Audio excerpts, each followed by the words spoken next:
Hello friends, welcome to my channel. आज की class में हम लोग सर्कुलर लिंक लिस्ट का इम्प्लीमेंटेशन देखेंगे। तो पहले ये समझते हैं कि सर्कुलर लिंक लिस्ट होती क्या है। सबसे पहले समझते हैं कि सर्कुलर लिंक लिस्ट में नोड का स्ट्रक्चर क्या होगा। तो यहाँ पे नोड का स्ट्रक्चर बिल्कुल वैसे ही होता है जैसे डब्ल्यू लिंक लिस्ट में होता है। इसमें एक प्रीवियस ब्लॉक होगा जो प्रीवियस नोड का एड्रेस रखेगा, नेक्स्ट ब्लॉक होगा जो नेक्स्ट ब्लॉक का एड्रेस रखेगा, और डेटा ब्लॉक होगा जो अपने अंदर किसी एलिमेंट को स्टोर करेगा। तो जब भी आप कोई नया नोड, फर्स्ट नोड अपनी लिस्ट में बनाते हैं तो इनिशियली प्रीवियस में और नेक्स्ट में हमेशा नल जाता है, क्योंकि नेक्स्ट नोड का या प्रीवियस नोड का एड्रेस हमें नहीं पता होता। तो एज्यूम कर लेती हूँ कि डेटा वैल्यू 4 है। जो नया नोड बना है ये आपकी लिस्ट का स्टार्ट होगा और यही आपकी लिस्ट का एंड नोड भी है। जब आप दोबारा इंसर्शन करते हैं तो एक और नया नोड बना है इस तरह से। तो एज्यूम कर लेती हूँ कि इसका एड्रेस 1002 है और इसका 1001 था। ये आपका नोड है। तो अब इन्हें आपस में कनेक्ट करना है। तो ये इस समय अभी ये बिल्कुल डब्ल्यू लिंक लिस्ट की तरह काम कर रहा है। प्रीवियस वीडियो में मैंने डब्ल्यू लिंक लिस्ट में इंसर्शन कैसे होता है ये मैंने बताया है। उसका लिंक मैं डिस्क्रिप्शन बॉक्स में दे दूंगी, वहां से आप उसको चेकआउट कर सकते हैं। तो यहाँ पे आपस में लिंक कैसे आप करोगे, यहाँ पे मुझे इंसर्शन एंड से करना है, इसलिए मैं एंड की वैल्यू को चेंज करूंगी। तो इस समय अभी एंड ये है, तो एंड के नेक्स्ट में हम लोग डालेंगे नए नोड का एड्रेस। तो ये आपस में कनेक्ट हो जाएगा। यहाँ आ गया 1002, तो ये आपस में कनेक्ट हो गया। फिर इसको भी इससे कनेक्ट करना है, तो जो नया नोड है उसके प्रीवियस ब्लॉक में डाल देंगे एंड का एड्रेस। तो यहाँ आ जाएगा 1001, ये भी आपस में कनेक्ट हो गए। तो दोनों आपस में कनेक्ट हो गए।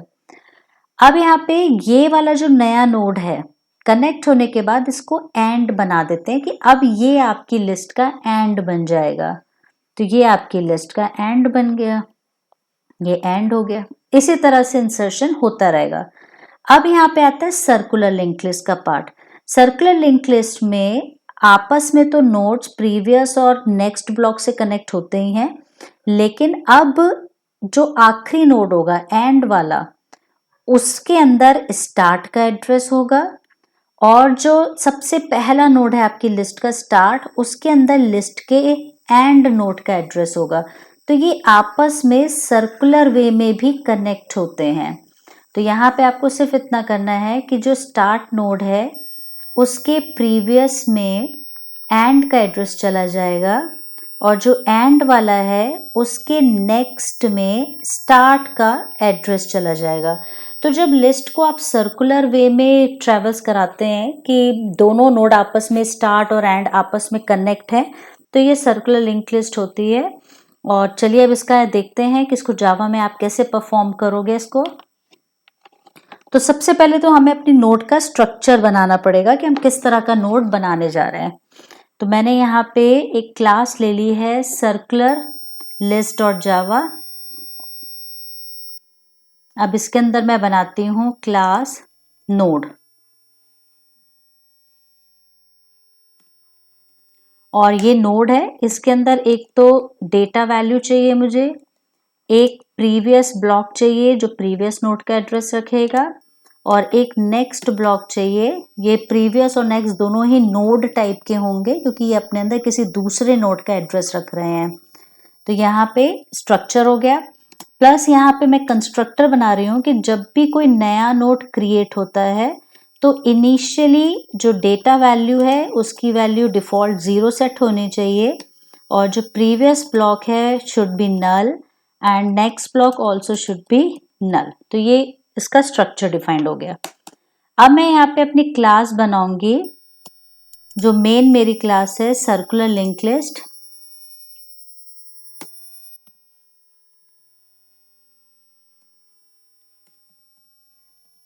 और इसके अंदर मेरे पास दो मेथड होने चाहिए, एक जो इंसर्शन देगा और दूसरा जो हमारी लिस्ट को ट्रैवर्स करेगा। तो मैं यहाँ पे एक फंक्शन बना रही हूँ void insert। तो तो ये बताएगा कौन सी वैल्यू आप इंसर्ट कर रहे हैं और कौन से नोड में इंसर्ट कर रहे हैं। ये दो वैल्यूज इंसर्ट मेथड लेगा। और यहाँ पे एक मैं बना रही हूँ ट्रेवल्सल जो पूरी लिस्ट को रीड करेगा। ये हो गया। अब इन मेथड्स को आप कॉल कैसे करोगे, उसके लिए आपके पास पब्लिक स्टैटिक वॉइड मेन होना चाहिए। तो मैं यहाँ पे बना लेती हूँ।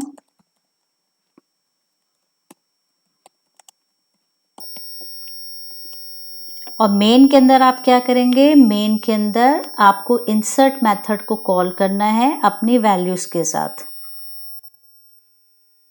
तो यहाँ पे सर्कुलर लिस्ट का ऑब्जेक्ट बनाते हैं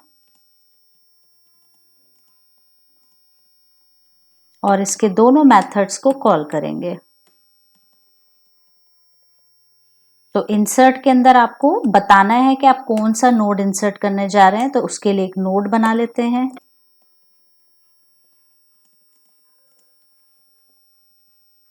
तो यहाँ पे मैं 4 नोड बना लेती हूँ अपनी लिस्ट के अंदर और इन चारों नोड्स को हम लिस्ट में इंसर्ट कराएंगे।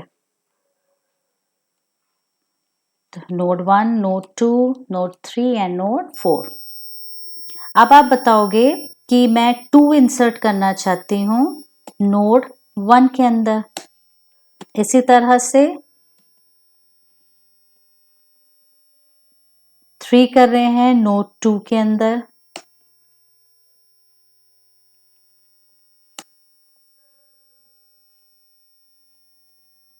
इस तरह से मैंने ये वैल्यूज डाल दी हैं।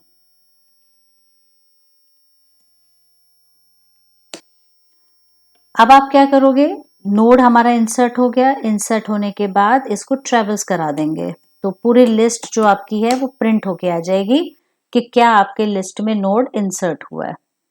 तो अब यहाँ पे इंसर्ट मेथड इंप्लीमेंट करते हैं। तो इंसर्ट मेथड कैसे इंप्लीमेंट होगा, सबसे पहले तो हमें लिस्ट में 2 वेरिएबल क्रिएट करने पड़ेंगे जो ये बताएंगे कि कौन सा नोड का स्टार्ट है। तो मैंने यहाँ पे एज्यूम कर लिया है कि स्टार्ट अभी नल है और एक मैं बनाऊंगी एंड जो बताएगा कि एंड भी अभी नल है। तो अभी हमारी लिस्ट में कोई भी स्टार्ट नहीं है और कोई भी नल नहीं है।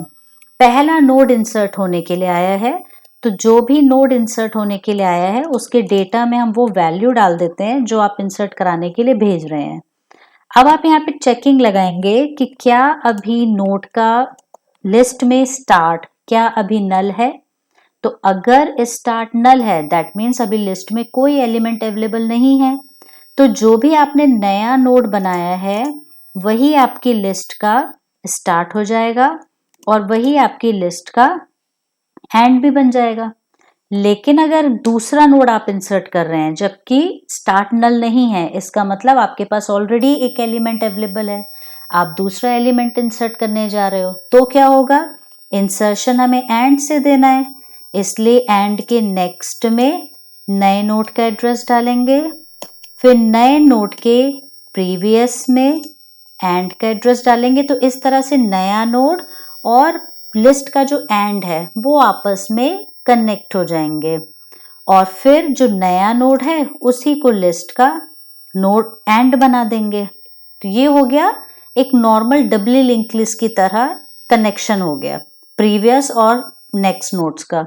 अब यहाँ पे सर्कुलर का केस देते हैं कि चाहे आपका पहला नोड हो चाहे आपके दूसरा नोड हो, दोनों ही केस में क्या होना चाहिए, जो स्टार्ट का प्रीवियस है यानी आपकी लिस्ट का जो पहला नोड है उसके पास आखिरी वाले यानी एंड का एड्रेस होना चाहिए और एंड वाला जो नोड है आपका लिस्ट का उसके पास स्टार्ट का एड्रेस होना चाहिए, तभी वो सर्कुलर वे में आपस में कनेक्ट होंगे। तो यहाँ पे एक कॉमन लाइन जाएगी कि स्टार्ट के प्रीवियस में चला जाएगा एंड का एड्रेस और एंड के नेक्स्ट में चला जाएगा स्टार्ट का एड्रेस। तो आपस में ये कनेक्ट हो गया मेथड आपका। अब यहाँ पे लिस्ट को ट्रेवल्स करते हैं यानी उसको हम लोग रीड कराते हैं, ठीक है। अच्छा, यहाँ पे पैकेज ऐड करना है, मेरा पैकेज लिस्ट पैकेज के अंदर है क्लास, तो पैकेज ऐड करा दिए मैंने। अब यहाँ पे ट्रेवल्स बनाते हैं। ट्रेवल्सल कैसे बनेगा? अब आपको लिस्ट को रीड करना है, तो ऑब्वियस सी बात है कि आप स्टार्ट से रीड करना शुरू करेंगे और कहाँ तक जाएंगे? एंड तक जाएंगे। तो देखिए यहां से रीडिंग आपकी हो रही है स्टार्ट से, तो इस समय लिस्ट में स्टार्ट कौन है? ये है। तो यहां से रीडिंग शुरू होगी। तो मान लेती हूँ कि कोई टेम्प वेरिएबल है जिसके अंदर आपने अपनी लिस्ट का स्टार्ट डाल दिया है, वो रीड करना शुरू कर रहा है। तो यहां से रीडिंग शुरू होगी। तो पहले टेम्प के एलिमेंट 4 को रीड किया गया, फिर नेक्स्ट टेम्प कैसे मिलेगा? टेम्प के अंदर चला जाएगा जो टेम्प के नेक्स्ट में है। इसी तरह से फिर से टेम्प के नेक्स्ट में जो है उसका एड्रेस यहाँ चला जाएगा। तो ये कब तक चलेगा, कब तक रीड करेगा? हर बार, क्योंकि नॉर्मली जब आप डबली लिंक लिस्ट की बात करते हैं तो जैसे डबली लिंक लिस्ट का केस क्या होता है कि एंड जो होता है, एंड के नेक्स्ट में हमेशा नल होता है और स्टार्ट के प्रीवियस में हमेशा नल होता है। तो जब रीड करते हैं तो एक केस आ जाता है कि जब एंड के, क्योंकि हर बार टेम्प अपने नेक्स्ट एलिमेंट को ले रहा है, तो एक ऐसा केस आ जाएगा जब वो एंड पर पहुंच जाएगा कि एंड के नेक्स्ट में नल है, तो अभी कोई एलिमेंट है ही नहीं, तो वो वहीं तक रीड करेगा। लेकिन सर्कुलर में क्या है कि एंड के नेक्स्ट में स्टार्ट का एड्रेस है।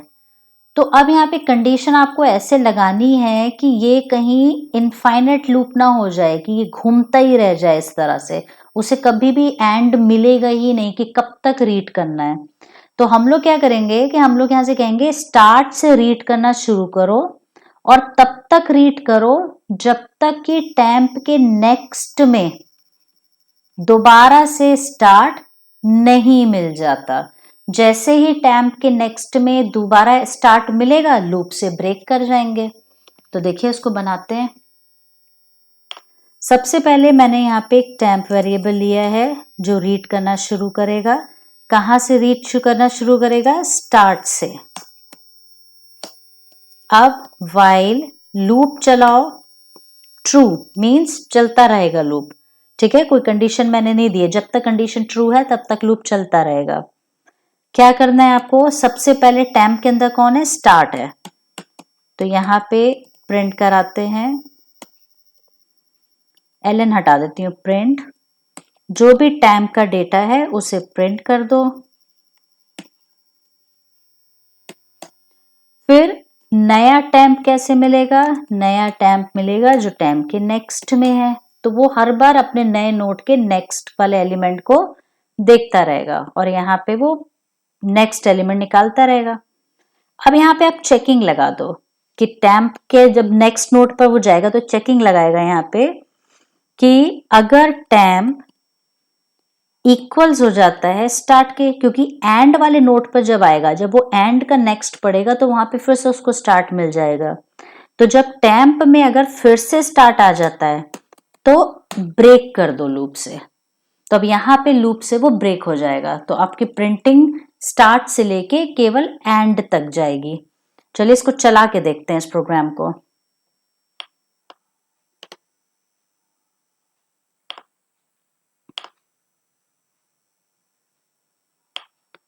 देखिए 2 4 6 7, तो मैंने एलिमेंट्स डाले थे 2 4 6 7, 2 से रीड करना शुरू किया, फिर 2 के नेक्स्ट नोड कौन सा है? 4, 4 का नेक्स्ट नोड है 6, फिर 6 का नेक्स्ट नोड है 7 और 7 के नेक्स्ट में कौन है? फिर से 2 है। तो मैंने यहाँ पे लास्ट वाले पे चेकिंग लगाई है कि जब भी किसी के भी नेक्स्ट नोड में दोबारा से स्टार्ट मिल जाए तो लूप से बाहर आ जाओ, तो इसीलिए वो 7 तक जा रहा है। नहीं तो अगर ये कंडीशन आप नहीं लगाओगे तो वो घूमता रहेगा, वो इनफाइनाइट लूप में फंस जाएगा। तो आई होप ये वीडियो आपको पसंद आया होगा। नेक्स्ट वीडियो में हम लोग सर्कुलर लिंक लिस्ट में से डिलीशन कैसे करते हैं इसको पढ़ेंगे। आपको वीडियो अच्छा लगा है तो please do like, share and subscribe. Thanks for watching.